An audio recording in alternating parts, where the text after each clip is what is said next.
আমি যে blood test করেছিলাম তোমাদের দাদা ভাইয়ের দামি ব্লাড টেস্ট, সেই ব্লাড টেস্টের রিপোর্টটা আমি হাতে পেয়ে গেছি। তোমাদের দাদা ভাইয়ের জন্য সবাই একটু সুস্থতা কামনা করো, যাতে মানুষটা একটু সুস্থ থাকে, অন্তত আমার চোখের সামনে, আমার ছেলের চোখের সামনে বেঁচে থাকে। সবাইকে জানাই শুভ দুপুরের অনেক অনেক ভালোবাসা। তো আমি সবে কাজ থেকে বাড়িতে এসেই বসলাম এখানে বাইরে। তো বাইরে বসেই তোমাদের সামনে ভিডিওটা শুরু করে দিয়েছি, কারণ সকাল থেকে আজকে একদম ফাঁকা পাইনি ভিডিও শুরু করার। তো বাড়িতে এসেই যাই হোক শুরু করেছি। আর বিশেষ করে আজকে মনটা খুব একটা ভালো নেই কালকে রাত থেকেই। তো ভালো না থাকার কারণটা তোমাদের সঙ্গে শেয়ার তো অবশ্যই করব, কারণ আমি যেহেতু সমস্ত কিছু তোমাদের সঙ্গে না বলে থাকতেই পারি না। আর এদিকে তোমাদের দাদা ভাইয়েরও সেম অবস্থা, ও মনমরা করে আছে কালকে থেকেই। কি বাড়িতে এসে যে বসে বসে একটু সবজি কাটছে, কিন্তু আমি বসে আছি ওখানে, আমার সঙ্গে একটাও কথা বলেনি। আমি একটু সেদে সেদে কথা বললাম, তাই একটু উত্তর দিল।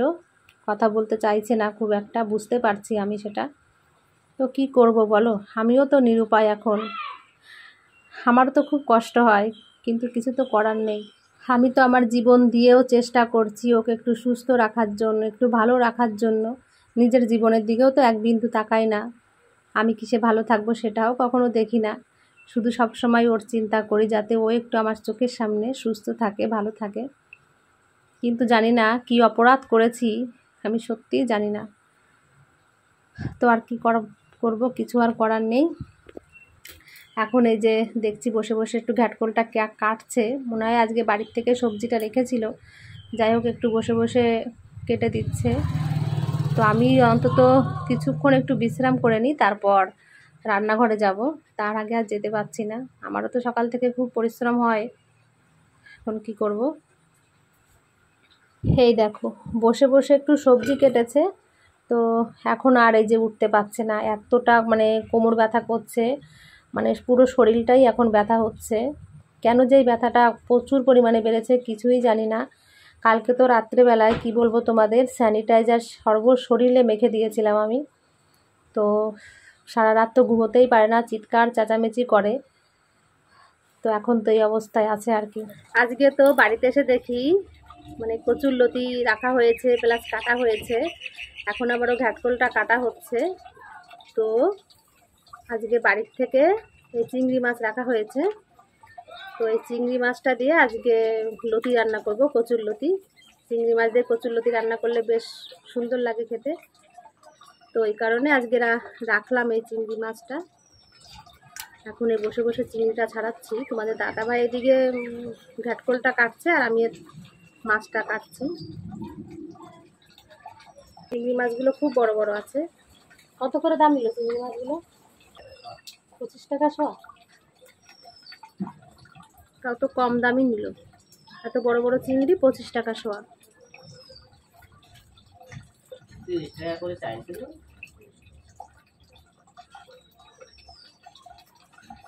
চিংড়ি মাছটা আমার কাটা হয়ে গেছে। এখানে যে লতিটা একটু জল দিয়ে ভাপিয়ে নিয়েছি, আর এখানে যে ভাতটাও হয়ে গেছে আমার। তো এখন এই লতিটা রান্না করব। আজকে লতিটা রান্না করছি আমি চিংড়ি মাছ দিয়ে, তার সঙ্গে কাঁচা লঙ্কা, তেজপাতা, রাঁধুনি ফোড়ন দিয়ে আজকে লতি রান্না করব। এইভাবে রান্না করলে না হেভি টেস্ট লাগে লতি। তো আমার আজকে খুব ইচ্ছা করছে এইভাবে রান্না করতে, তো সেই জন্য আজকে রান্না করছি এটা। এই দেখো লতিটা দেখতে কিন্তু বেশ লাগছে, রান্নাটাও হেভি হবে আজকে খেতে। আমি বুঝতেই পারছি, রান্না দেখলে বোঝা যাচ্ছে যে কতটা টেস্টি হবে আজকে লতিটা।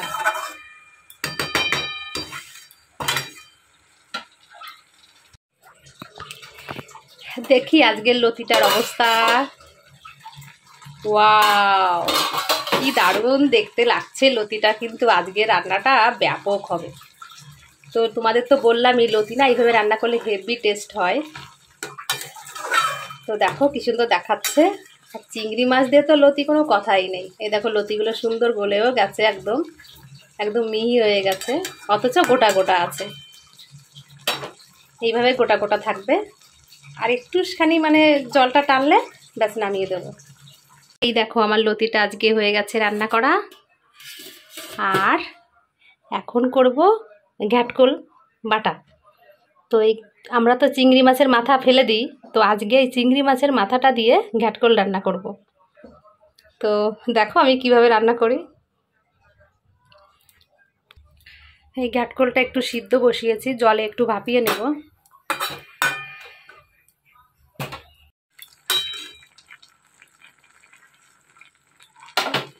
এই ঘ্যাটকলটা রান্না করব এখন। তো চিংড়ি মাছের মাথা তো রেডি করলামই, আর এখন এই যে রসুন, কাঁচা লঙ্কা আর কালো জিরে, এইগুলো দিয়ে আজকে রান্না করা হবে ঘ্যাটকল। তো এই যে কড়াইতে এখন তেল বসিয়েছি, এখন রসুন, কাঁচা লঙ্কা আর কালো জিরে ফোড়ন দেবো। এই রসুন, কাঁচা লঙ্কা আর কালো জিরে একটু বেশি করে দিয়েছি, আর দিয়েছি চিংড়ি মাছের মাথা, আর একটা দুটো চিংড়ি রেখে দিয়েছিলাম, মানে এর সঙ্গে বাটা দেবো, শুধু মাথা দেবো তো সেই জন্য দুটো তিনটে চিংড়ি রেখেছিলাম। এখন দিয়ে ভালো করে মানে চিংড়িটা মাথাটা ভালো করে একটু ভেজে নিই। দারুণ একটা গন্ধ বেরিয়েছে। এটা কিন্তু একটু ভাজা ভাজা করব, তারপরে মিক্সচারে গ্রাইন্ড করব। শিলে বাটলে তো খুবই ভালো হয়, কিন্তু এখন আর এই কষ্ট করে শিলে বাটতে ইচ্ছা করছে না, ওই জন্য মিক্সচারে দিয়ে দেবো।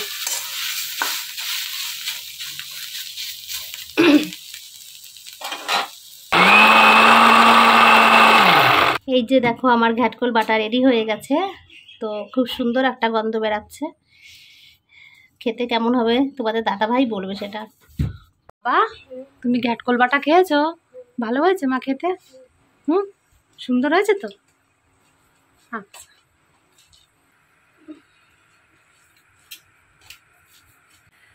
ও দাদাভাই, ঘ্যাটকল বাটা কেমন খেলে? ভালো। ভালো, খাও। এই রান্না করলাম, তো আজকে আর স্নান করতে পারলাম না, স্নানটা বিকালবেলা করব। এখন এই যে ওরা তো সবাই খাওয়া দাওয়া করছে, কিন্তু আমি আর এখন খেতে পাচ্ছি না। এখন কিছু ভিডিও একটু আপলোড দিতে হবে। সকাল থেকে একদম ফোনে হাত দিতে পারিনি, মানে একটা ভিডিও পোস্ট করতে পারিনি। এখন একটু ভিডিও 2-1টা পোস্ট করব, তারপর খাওয়া দাওয়া করব, এই আর কি। তো আমি একটু কাজগুলো সেরে তারপর তোমাদের সঙ্গে পরে আবার কথা বলছি। আমি এই যে একটু ফোনে কোনো রকম একটু কাজ করলাম, তো 2-1টা জায়গায় একটু ভিডিও আপলোড দিলাম, দেওয়ার পর এখন এই যে বসেছি বাইরে। তো এখনও ভাত খেতে পারিনি, যাব ভাত খেতে, খিদে পেয়েছে এখন। আর তোমাদের দাদাভাই খাওয়া দাওয়া করে ঘরে শুয়ে আছে, ছেলে এখন ওই যে বাইরে বসে পড়াশোনা করছে খাওয়া দাওয়া করে, ওর বিকালে পড়া আছে। পড়ো, তুমি পড়ো বাবা, তুমি এদিকে তাকিও না, পড়ো। আর আমি এখন যাব খেতে। আমি খাচ্ছি বলতে গেলে 3:30-র সময়। তো এতক্ষণ একটু ফোনে যাই হোক টুকটাক কাজ করছিলাম। সকাল থেকে তো ফোনে হাত দিতে পারি না, মানে এত পরিমাণে চাপ থাকে সকাল থেকেই। তো রান্নার পরে তারপরে একটু ফোনে কাজ করলাম, এখন আবার খাওয়া দাওয়া করে তারপর ফোনে আবার একটু কাজ করতে হবে। তো যাই, আমি তাড়াতাড়ি খেয়ে নিই, আবার জল এসে যাবে, বেশি লেট করা যাবে না। পড়ো, তুমি পড়ো বাবা, এদিকে তাকিও না, হ্যাঁ, পড়াটা ঠিক মতন করো।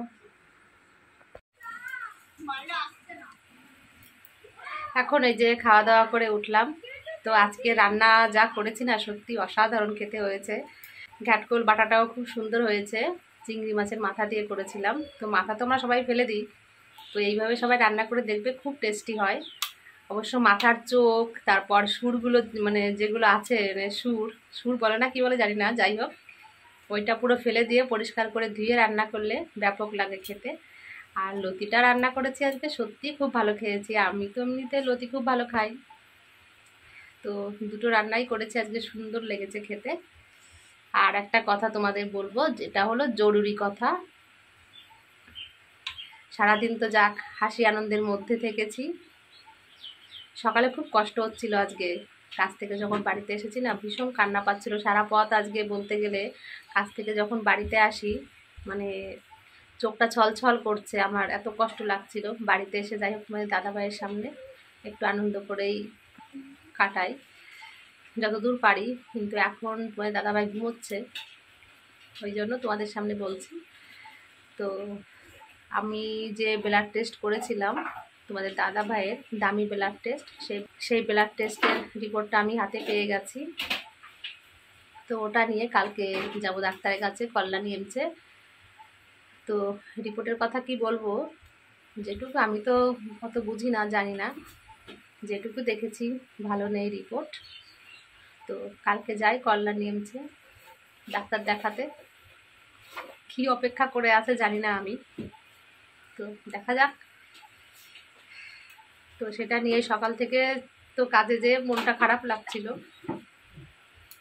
তো আর কি করবো, তোমাদের দাদা ভাইয়ের ওই কারণে মনটা খুবই খারাপ আজকে সকাল থেকেই। কথাও বলছে না, আমি বাড়িতে এসেছি ঠিক মতো কথাও বলছে না, কালকে রাত থেকেই মনটা খারাপ হয়ে গেছে। তো জানি না আমাদের জন্য প্রভু কি রেখেছে, কি করবে কিছুই জানি না। তো যাই হোক, এখন আর কি বলবো, জল এসে গেছে আমার, খেতে খেতেই জলটা আজকে চলে আসলো। এখন রান্নাঘরে কাজ আছে, তো সেইগুলো করব, আর আমি এখন স্নান করে উঠবো।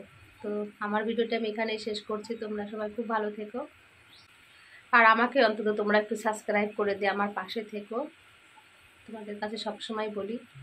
তো তোমরা সবাই খুব ভালো থেকো, আর তোমাদের দাদা ভাইয়ের জন্য সবাই একটু সুস্থতা কামনা করো, যাতে মানুষটা একটু সুস্থ থাকে, অন্তত আমার চোখের সামনে, আমার ছেলের চোখের সামনে বেঁচে থাকে।